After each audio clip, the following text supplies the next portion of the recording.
Hello दोस्तों, मैं हूं रजत। बहुत बहुत स्वागत है आप सभी का इस न्यू वीडियो में। बात कर रहे हैं सीरियल गुम है किसी के प्यार में के अपकमिंग एपिसोड के बारे में, क्योंकि यहां पर इंतजार था वाइस चांसलर का और ईशान के पॉजिटिव कैरेक्टर का, लेकिन दोनों ही नहीं आए। उनकी जगह पर स्पेशल लेक्चर गेस्ट लेक्चर के लिए जो है नए चंद्रकांत सर की एंट्री हुई है।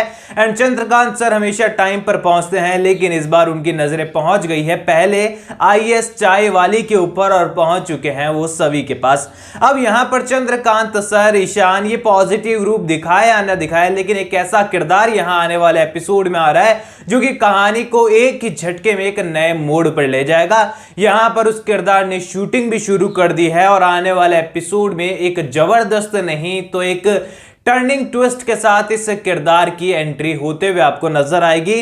एंड कहानी को फिर से वो उस मोड़ पर लाकर खड़ी कर देगा जहां पर आप कहानी को चाहते हैं, क्योंकि यहां पर ईशान जो है पूरी तरीके से सभी को डिवोर्स पेपर थमा चुका है, अपने साइन तक कर चुका है। सभी भी यहां पर गुस्से में आकर साइन करने के हर एक प्रयास करती है, पर पेन ही काम नहीं करता है। लेकिन यहां पर सभी भी लगभग साइन कर चुकी है और यहां पर वो डिवोर्स देने के लिए तैयार है, बिकॉज दोनों के बीच में नाराजगियां इतनी ज्यादा बढ़ चुकी है। अब यहां पर एक नया शख्स है, नया शख्स तो नहीं कहूंगा, लेकिन ऐसा शख्स है जो रिटर्न करने वाला है और यहां पर ये जो है पूरी तरीके से कहानी को स्टॉप कर देगा आकर। अब बताऊंगा उस बारे में, लेकिन सबसे पहले जान लेते हैं कि जो चंद्रकांत सर आए हैं इनका क्या प्रभाव हमें देखने को मिलेगा। तो देखो, सीरियल के मेकर्स है ना फिलहाल एक जाल में फंसे हुए हैं कि आखिरकार सभी को बेगुनाह कैसे साबित किया जाए, क्योंकि यहां पर असल लाइफ में अगर हम किसी ऐसे इंस्टीट्यूशन की बात करें तो डायरेक्टर अगर किसी के अगेंस्ट हो तो शायद ही कोई ऐसा शख्स या स्टूडेंट हो जो कि उस कॉलेज में सरवाइव कर पाए। एंड ये रियलिटी है, इस पर लड़ाई झगड़े करने का कोई मतलब नहीं है। लेकिन यहां इंस्टीट्यूशन के अंदर, भोसले इंस्टीट्यूशन के अंदर, सीरियल के अंदर जो है सभी ने अपना वाइस चांसलर के सामने लेटर वेटर लिखा और अपना दमखम दिखाया और आने वाले एपिसोड में चंद्रकांत सर को सारी चीजें पता चलने वाली है एंड सभी के साथ उनकी नोकझोंक होते हुए आपको नजर आएगी। एंड फाइनली यहां पर हर कोई तो बेवकूफ कहानी में हो नहीं सकता है। होपफुली यहां पर चंद्रकांत सर को समझ में आने वाली है कि चीजें क्या है। चंद्रकांति नाम है ना यार, कहीं मैं नाम गलत ले रहा हूं, आई होप चंद्रकांति है। तो ऐसे में ये सर जो है यहां पर सभी की हेल्प करते हुए नजर आ सकता है और होपफुली यहां पर सभी को अपने साथ इंस्टीट्यूशन में ले जाएंगे और कहेंगे कि कॉलेज के स्टूडेंट के नाते नहीं तो तुम मेरे साथ तो मुझे असिस्ट करने के लिए तो चल ही सकती हो। एंड यहां पर अगर ये सीन होता है तो सभी की एक जबरदस्त एंट्री में सीरियल के अंदर जल्दी देखने को मिल सकती है। लेकिन यहां पर फिलहाल सीरियल के मेकर्स एक नाइट का बहुत कमाल का सीन शूट कर रहे हैं आप लोगों के लिए, क्योंकि यहां पर भोसले इंस्टीट्यूशन के जो प्रोफेसर है वो यहां पर डेली खबरें भी नहीं पढ़ते हैं, जबकि रोज पेपर में उनका नाम आता रहता है। यहां पर ईशान रात को दारू पी रहा था, सुबह यहां पर घर वालों के सामने जाता नहीं है और पहले कॉलेज जाकर सभी के पास आकर जो है उसे डिवोर्स पेपर दे देता है। रातों रात डिवोर्स पेपर रेडी भी हो जाते हैं और यहां पर पेपर पढ़ने तक का समय उन्हें नहीं मिलता। भाई पेपर तो उन लोगों को तो जरूर पढ़ना चाहिए जिनका हर रोज पेपर में नाम आ रहा है, मतलब उल्टा सीधे कामों में नाम आ रहा है, अच्छे कामों में तो भोसले परिवार का नाम कभी आया ही नहीं है। ऐसे में यहां पर एक प्रोफेसर भाई साहब ने जो है पेपर तक नहीं पढ़ा और आज के टाइम पर मान लेते हैं यार पेपर पढ़ने की हैबिट लोगों की छूट रही है, लेकिन न्यूज तो हर कोई देखता है, ई पेपर तो हर कोई पढ़ता है। और यहां पर जो है एक प्रोफेसर को तो जरूर अपडेट रहना चाहिए कि डेली की खबरें क्या चल रही है जब खुद के बारे में खबरें छप रही हो।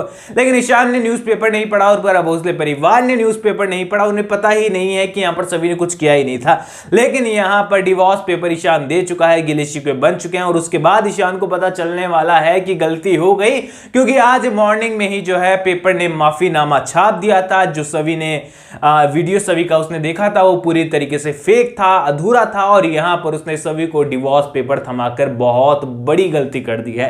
और यहां पर ईशान को रियलाइज होने वाला है और आई थिंक यहां पर जो नाइट का सीन है वो सीरियल के मेकर्स शायद यही शूट कर रहे हैं कि ईशान किस तरीके से जाता है सभी के पास माफी मांगने के लिए या फिर चीजों को क्लियर करने के लिए। लेकिन उसी वक्त पर अब यहां पर नई एंट्री आपको देखने को मिलने वाली है। माफ कीजिएगा एक बार फिर से मैं नई एंट्री बोल रहा हूं, लेकिन फिर से रिटर्न देखने को मिलने वाला है और ये धमाकेदार किरदार किसी और का नहीं हरिनी ताई का होने वाला है, क्योंकि यहां पर अंकिता खारे अपने सिंगापुर की ट्रिप से, अपने सिंगापुर वाले शूट से फिर से इंडिया लौटकर आ चुकी हैं। शूटिंग उन्होंने मुंबई में शुरू कर दी है एंड यहां पर जो है आने वाले एपिसोड में उनको होश आते हुए नजर आएगा और हरिनी ताई के सामने लड़ते झगड़ते हुए एक दूसरे को डिवोर्स देते हुए तो सभी और ईशान बिल्कुल नहीं जाएंगे, क्योंकि वो भी नहीं चाहेंगे कि हरिनी जो कोमा से अभी उठी है उनके आगे फुल स्टॉप लग जाए और वो पूरी तरीके से जो है जीने की उम्मीद ही छोड़ दे। और ऐसे में यहां पर एक बार फिर से वो लोग जो है अपने रिश्ते को संभालते हुए नजर आएंगे और यहां हरिणी ताई के लिए एक बार फिर से सवी और ईशान को मजबूरन एक होना ही होगा।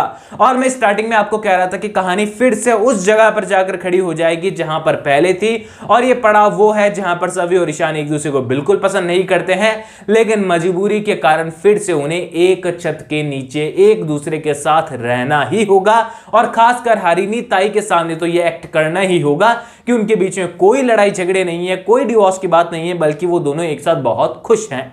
यानी कि ये कहें कि आने वाले एपिसोड में दुख की घड़ी सभी के लिए खत्म होने वाली है और एक बार फिर से सभी और ईशान हमें साथ में देखने को मिलेंगे। लेकिन यहां पर सच बताऊं तो लोग चाहते थे, और कमेंट सेक्शन सोशल मीडिया देखकर पता चल रहा है कि लोग चाहते हैं कि यहां पर ईशान को भी अब जो है कुछ सबक मिलना चाहिए, सजा मिलनी चाहिए, वरना ऐसे तो मतलब ईशान गलतियां करता जाएगा, फिर माफी मांग लेगा, मजबूरी में सभी और ईशान को एक होना ही पड़ेगा। लेकिन यहां पर एक प्रोफेसर होने के नाते थोड़ी सी अक्लमंदी की उम्मीद जो है वो ईशान के कैरेक्टर से रहती है। लेकिन यहां पर ईशान का कैरेक्टर पूरी तरीके से मंद बुद्धि वाला काम करता है और यहां पर किसी भी चीज पर फैसला बिना सोचे समझे आंख बंद कर ले लेता है। खासकर जब बात रीवा की आती है तो वो किसी और की सुनता ही नहीं है। ऑल ओवर दोस्तों, आप लोग आने वाले एपिसोड के लिए कितने ज्यादा एक्साइटेड है, हरिणी ताई के कैरेक्टर के लिए कितने ज्यादा एक्साइटेड है, कमेंट सेक्शन में बताइए। कोई भी सवाल शेयर कर सकते हैं, सपोर्ट कर सकते हैं इंस्टाग्राम पर, लिंक डिस्क्रिप्शन में दिया गया यूजर नेम नजर आ रहा है। चैनल को सब्सक्राइब कर दो दोस्तों। और न्यू एपिसोड के अपडेट के लिए मैं मिलूंगा आप सभी लोगों से अगली वीडियो में। जब तक के लिए थैंक यू दोस्तों।